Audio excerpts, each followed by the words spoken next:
Umagaw ng tanong at espekulasyon ang ilang larawan ni Sandara Park sa Instagram habang nagbabakasyon nito sa Bohol. Nasapul ng mga mata ng Pinoy netizen ng isang brand ng local whiskey sa lamesa ni Sandara na kilala sa mga inuman. May photo pa si Sandara na tumutungga siya sa baso na may laman ay ang nasabing alak. Ito ang tila pambalanse o wine ni Sandara sa kanyang kinakain. Kaya naman ang tanong ng ilang netizen, kung si Sandara daw ba ang susunod na endorser ng nasabing hard liquor brand.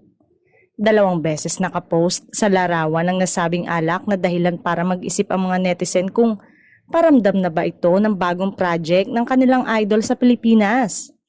Ganito rin ang paandar noon ni Sandara bago pa siya ipinakilala bilang bagong image model ng isang local beer.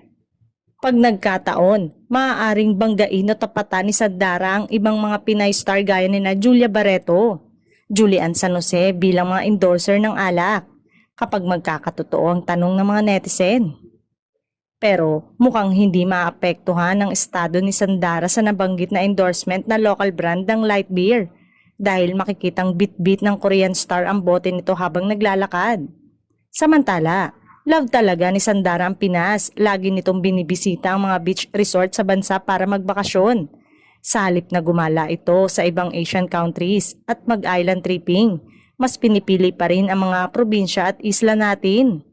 May mga nagsabi naman na sa pagbabalik ni Sandara ay may proyekto itong gagawin under ABS-CBN. Kaya naman excited ngayon pa lang ang mga fans sa tinaguriang pambansang krungkrung ng Pilipinas.